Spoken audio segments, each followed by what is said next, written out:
call it Cindy Tauchar. What's around the town in the south, and I'm here with Mr. Hezekiah Watkins, and we're laughing because he is so chill, and I was trying to kind of chill too, but I'm I'm kind of nervous about meeting such an icon though. Mr. Watkins has this incredible story, and I don't know all of it. I only know bits and pieces. But I'm very impressed with what I've heard about you, and so many people know you and love you. I don't know how I haven't met you yet, Okay. but I have today, so that's good. But Mr. Watkins was actually the youngest Mississippian that was a freedom rider during the Civil Rights Movement. That's right. And you were 13 years old. 13 years old. Wow. Okay, tell me. Okay, how did you even know about? I mean, like I know you. Tell me how you got involved in that, because how did you know to go get involved in that? It was pure accidental. You No, accidentally seriously. showed up. I accidentally showed up at the Greyhound bus station in the summer right before school was out. And this is what, 61? 61. Okay. My principal got on the intercom and made reference to the Freedom Riders that will be coming to Mississippi, and he asked the students to not to get involved. Okay, well let me just, first of all, just for anybody who wasn't paying attention during Mississippi history, if they're, the Freedom Riders were going from Washington to New Orleans, right? And their purpose was, Actually, it was more or less, I guess you can call it testing the waters. The Supreme Court had ruled that any interstate travel places would be unconstitutional to individuals who could not use those facilities. okay. So they started off in Washington, D.C. By boarding buses en route to New Orleans. And there was a little problems here and there, but they gained a lot of problems in Alabama. And when they got to Mississippi, that's when hell broke loose. So you were told not to go get involved. So what did you do? Well, I really You went didn't anyway? no, actually what happened was my friend and I, we was watching the national news, and we saw freedom riders being beaten, being bitten by dogs, being spat on, being hosed down with fire hoses, and we wanted to more or less take a look at these individuals because we knew they wasn't human. My thing was, at the age of 13, what person in their right mind would put their bodies in harm's way and get up and do it again and again and again? So Right. I'm saying something got to be wrong with these individuals. So when we heard that they was going to be at the Greyhound bus station, we lived about 6-7 blocks away, which was in walking distance. Yeah. And we chose to walk to the bus station to just take a look at them, not to get involved. I wanted to see what a freedom rider looked like, a freedom rider dressed like, talk, the whole 9 yards. These are supernatural individuals. So I have an opportunity to look at them, and I thought I could go to the bus station and make it back home before being missed by my mother. But as we are at the bus station, my friend and I, we began to kind of horseplay around. And in the horseplaying, he pushed me inside of the bus station where it read whites only. And he pushed me inside and ran. I tried to run out, but the officer prevented me from leaving. And I was arrested and sent to Punishment Prison and put on death row. On death row at 13. That is amazing. Well, as a mother, I can't even fathom that, because 13 is just a child. And I was a child. Yes, you are. That I was a child. What was that like? I mean, were you just scared? I mean, you It have to was have been scared to horrifying. death. Yeah. especially, well, actually, I thought my mom knew. I thought my friend was going to go home and tell either my mother or his mother what had happened, but he didn't do either. Found out later on, he feared that if he had told his mother, he would have gotten a whipping. Or if he had told my mother would have whipped him. Yeah, because that's back when. That's back when mother That's back when it was community. Yeah. You just It all. was matter of property. It was community property. Yeah. So he didn't tell him. So your mother didn't know where you were. She didn't know. Oh, well. I was there for 5.5 days, and she had no idea of my whereabouts. Now, were there other people arrested that day too that went with you? There was other people arrested that day that I found out later on, but they had already been moved either to Parchment or to the local jail. I was taken directly from the Greyhound bus station to Parchment Prison, and I was put in a cell with 2 other convicts who had been tried and found guilty and sentenced, and their sentence was death. But I did not know, when they told me, that you're on death row, I did not know the meaning of those 2 words, because I'd never heard them before. And so the other 2 people that you were in there with were really criminals. Truly criminals. Yes. Had done something, and you're sitting there with them, a child. And they did not mind talking about the crime that they had committed. They was more or less discussing how, to themselves, how they killed this person or that person, and it was quite scary, and that's putting it mildly. Yeah. So I was there for, like I said, 5.5 days. When and I'm told, I don't know whether or not any of this is true, but I'm told that the governor was given a report daily on the Freedom Riders, and I'm told that they told him that we have a Freedom Rider that claimed he's 13, and what should we do? And he said, well, I'm told, if he's 13, let him go. And they brought me back to Jackson and turned me over to the Jackson Police Department here. And they called my mom to come and get me.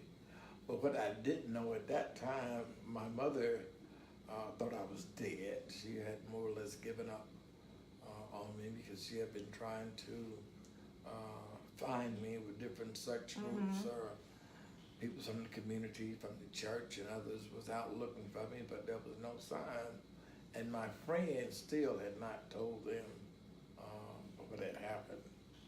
So my mom came to the jail, and you talking about a reunion. I mean, I bet she was so happy to see you. Oh, I think I was more happy. No, I'm sure you were too.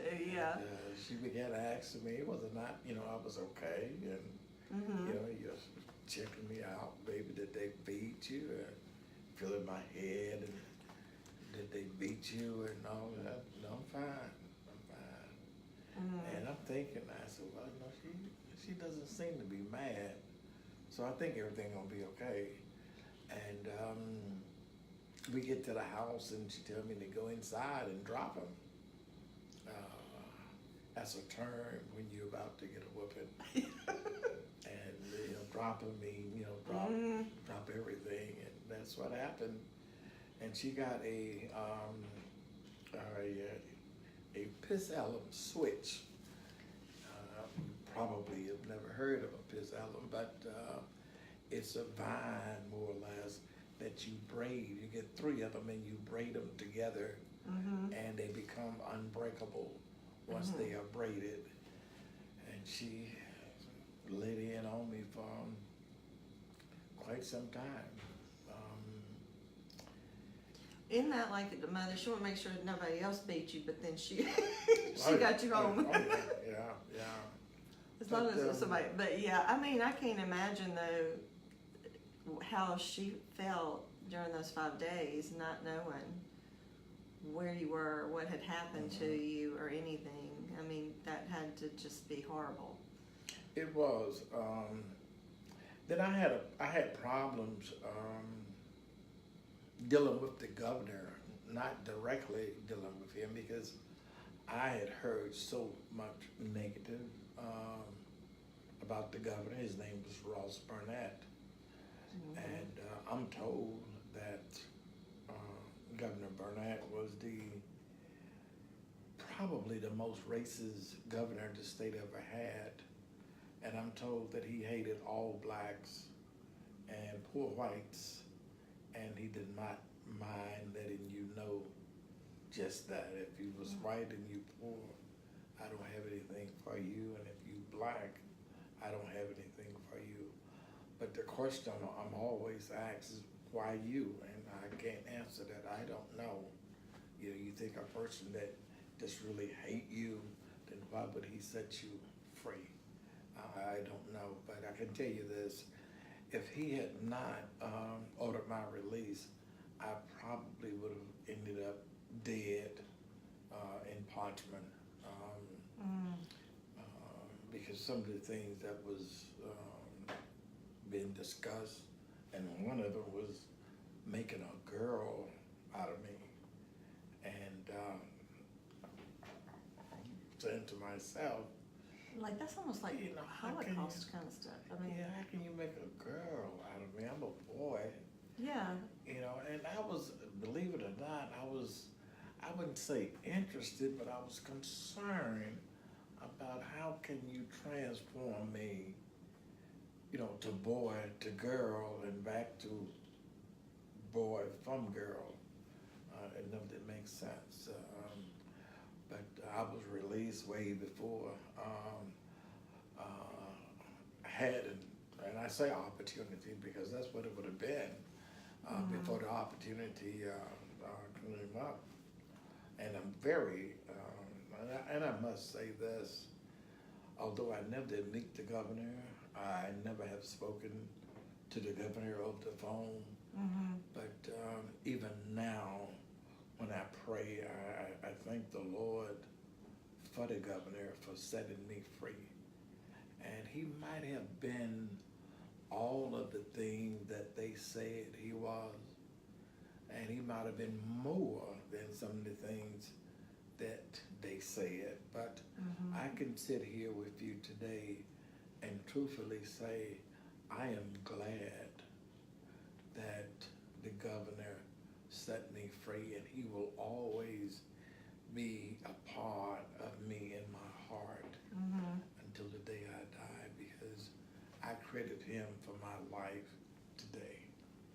Absolutely. Well, and it just shows you God was watching over that situation, and God was in control of that. Yes, he was. And you know, and okay, so after you got home and you just go back to school. Well, my mother had to sign a lot of papers saying that I would not discuss my arrest, and nothing would go on my record if I didn't join up with the Freedom Riders. And I was okay with that because I'm thinking this is the treatment that you get in Parchman, the treatment that I got. I didn't want to go through that again. Yeah. But there was a gentleman by the name of James Bevel. James Bevel would come to my mother's house every day after she would go to work and pick me up and take me downtown Jackson. And I remember the first stop was at Woolworth. We went in, and he said, let's sit at the counter. And I looked at him. I think I called him a name because I knew if I had sat at the counter, I was going to jail. And that was for me. You don't want to do that again. Oh, no, man. And he would take me to the water fountain that red colored and white. And he was a drink out of that one. And, man, you're crazy. But he was showing me all of the things that was unjust to blacks. Right. And he told me about my tax dollars and the white person tax dollars. They're all the same. A lot of it made sense, and then a lot of it didn't. But when I began to pick up different magazines, and one was the Jet, and where I saw, and I didn't know anything about Emmett Till until 10, 12 years later, because my parents and the whole community, they kept that shield from us. They didn't want us to know anything about what had happened and how it happened to Emmett Till, up in the Delta. We didn't go to town. We call it town, although we lived in Jackson, but we called town downtown Jackson. Yeah. And we would be downtown only with my mother and holding hands. And when a white person, a white female would approach us, we had to look down at the concrete. We could never look a white female in the eyes. I never did understand why my mom would say, never look them in the eye. So she was just probably overprotective of you. Oh yeah, After that situation, and I really appreciate all of the things she told me not to do. All of my upbringing, I didn't understand, but even now I understand well, and I would have done my children the same way. And I think any parent would have protected their children the same way I was protected. Mm-hmm. So let me just ask you this, because today's the first day I've met you, and you seem delightful, and I know so many people who do know you, who talked about how wonderful you are, and you don't seem, from what they say, to be an angry person, and it would be so easy to have experienced something like that and to just live a life of anger. And how have you handled that? I mean, how did you? Well, I have to ask you, how could I live in anger now? Well, some people do, and there's just some miserable people out there that do live in anger and that didn't really even have anything that horrible happen to them. You actually had that happen to you. I mean, and did you make a decision? I'm gonna let that go, or did you think I'm just gonna? I mean, it was never a decision made. It's something that happened. My being incarcerated 109 times, so they say. I think it was more, but no, it's nothing to. There's nothing to think about. If you're gonna think about it, you need to build on it and try to get over there. And you can't get over there if you have something over here holding you back. right. So my thing is, not just with me, but with my children and grandchildren, I try to get them to take a step forward in terms of being productive citizens. And I think I have succeeded with them, and I'm proud of that. How many children do you have? I have three, two boys and one girl. They all grown and have families, and everybody's just happy. My oldest son, he had some problems trying to deal with what I told them that I went through, and at a young age, he said that he couldn't have done what I did. But later on in life, as he became older and began to realize more on life, he said, "Well, Dad, I understand now." So you have to do what you have to do when you're in that situation, not just to protect yourself, but family is always first. Right. Well, you ended up going and you were. Did you fight in the war, or you're a veteran? I'm a veteran, a Vietnam era veteran. Okay.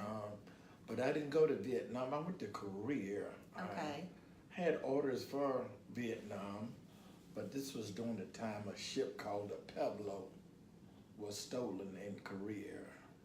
It was hijacked, and my order was already cut for Korea. For Vietnam. But when the Pueblo was stolen, they shifted me along with other thousands of soldiers and sent them to Korea. So here I am en route to Korea, not knowing what was going to happen to me. I know what is going on in Vietnam, but I don't know what is going on in Korea. So I'm thinking Korea might be worse than Vietnam. But I survived, and I'm very thankful. I've survived almost everything that I've gone Well, through. you have lived an interesting life, and you've gone through a lot, and you deserve to just sit back and drink some sweet tea now, don't you? Sweet tea, a little cognac on the Yeah, side. maybe. Yeah. But so you are you're here at the Civil Rights Museum. Are you here every day? Every day. And Except are you in a certain gallery? I'm in all of the galleries, but my picture, my mugshot, is in Gallery 5, and that's the gallery that I like to be in because the Freedom Riders pictures are in Gallery 5, and I just love talking about the Freedom Riders. I tell people that, and a lot of them, of our visitors that come through here, was not aware of the white Freedom Riders. And I show them their mug shots, and I talk about them. I let them know that if it had not been for the white Freedom Riders, we as blacks would not have gotten as far as we did without them. And I'm very thankful that they had the courage, the nerve of the whatever to come in and help us with our problem. And I'm grateful. I'll be grateful for them as well, eternally. Well, you have written a book. It's not out yet. It's going to be coming out, what did you say, in The latter part of March, April. And the book's called Pushing Forward. And I have a link attached to this vlog where you can click on the link if you want to go pre-order your book. And I would bet if you pre-order it and you come to the Civil Rights Museum one day and see Mr. Watkins roaming around, he would sign it for you. I'd be more than glad to sign it. And the name, I'm tell you how I came up with the name, Pushing Forward. My friend who pushed me in the Greyhound bus station, that's where it came from, pushing forward. And I still believe that this day I am still pushing, and I'm pushing forward. And I want to thank him for pushing me inside, because I wondered what happened to him. I mean, what happened when you got back? Were you still friends? I'm not sure if I... No, because we was in middle school during that time, and we went through high school. Then he moved to Chicago. But he had relatives here in Jackson. And sometime when he come home, he'll call me and say, I'm going to do a drink or something. And I'll say yes, knowing that I'm not going to meet him. And we have scheduled dates at different places, but I don't ever show up. I don't know why. I don't dislike him by no means, but there's just something just won't let me do it. We attended several class functions, and I try to make myself try to keep myself in a distance from him.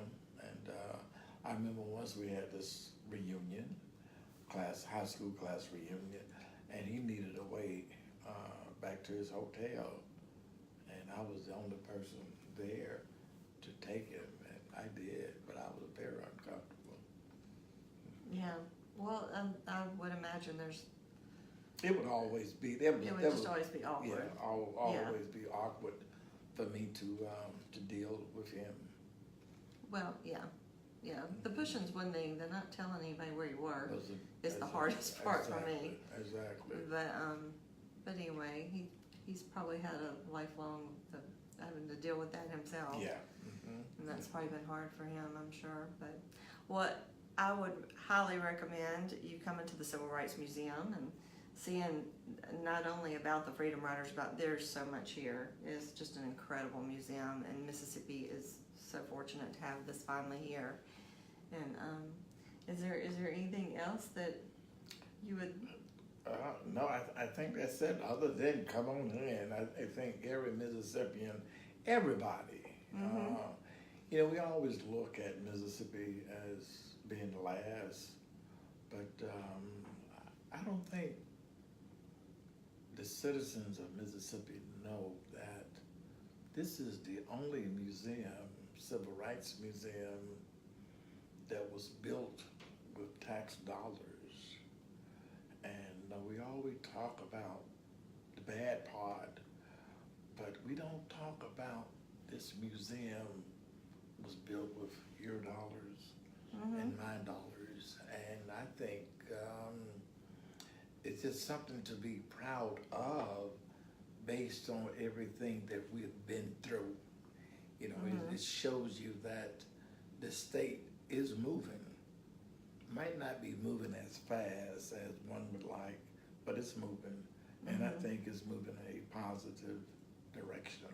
Yeah, absolutely. I think so too. And it's a great facility, and I highly recommend coming here. I do want to thank our sponsors for letting me be able to do these great stories and bring them to you. The first one is Odom's Eye Care. They're in Jackson, off of Old Canton Road. Odom's Eye Care is the oldest eye care in Jackson, Mississippi, 72 years. And and if you, even if you have great vision, I say this all the time, you still need to make going to the eye doctor a part of your overall health, because they can find so many different diseases, diabetes, and different things just from looking in your eyes. And another great thing that I think, they have those blue blocker glasses that even if you can see, if you're on the computer all day long, you need those to keep from getting headaches and keep you from getting tired. Another sponsor that I want to thank today is Chaney Day Parade. Karri Chaney, she's a very talented photographer. She does great children's photography, families, maternity photography. She has a blog, and I've got it listed here. You can follow, where she gives photography tips. But she's fun to follow, and if you need a family portrait, or you're have children you want to get portraits of, she's a great, talented photographer. And so I thank them. I want to thank you, encourage you to pre-order your book, Pushing Forward. And so thanks for joining us. Be sure to follow us on Around the Town in the South, and share this vlog with people, because this is a great story. We need to know these stories. I always say, you know, it's Black History Month, but you know, if it's Mississippi history, it's all of our history. It's where our present came from. So we need to know these stories. So thank you, and we'll be seeing you around the town. Thank you.